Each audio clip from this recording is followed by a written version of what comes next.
একটা গুরুত্বপূর্ণ কথা মনে রাখবেন, কোরআন শরীফে আছে কেউ যদি গুনাহ লাগাতার করতে থাকে, খোদার কসম আল্লাহ একদিন নারাজ হয়, আর সেদিন আল্লাহ পাক ইচ্ছা করে তাকে আল্লাহ তাআলা পথভ্রষ্ট করে দেয়।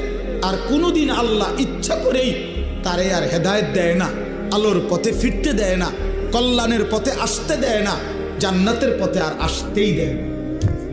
খোদার কসম, এটা কোরআন শরীফের আয়াত।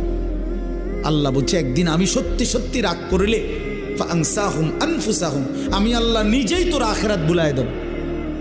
যা ঠিক আছে বান্দা, গরু ছাগল কুকুর বিড়ালের মতো খা, ঘুমা, পেশাব পায়খানা কর, যৌন চাহিদা মনে পূরণ কর, ঠিক আছে বান্দা, খালাস। নুয়াল্লিহি মা তাওয়াল্লা ওয়া নুসলিহি জাহান্নাম। যা বান্দা, তোরে উল্টো পথে চলছিস, চলতে থাকো উল্টো, আমিও তোরে উল্টো পথে চালায়া দিলাম। তো মনে রাখো একদিন ওয়া নুসলিহি জাহান্নাম, উল্টো পথে চলতে চলতে একদিন তোমারে আমি আল্লাহ ধাক্কা দিয়া লাথি দিয়া ফেরেশতাকে বলে জাহান্নামে ফেলে দেব।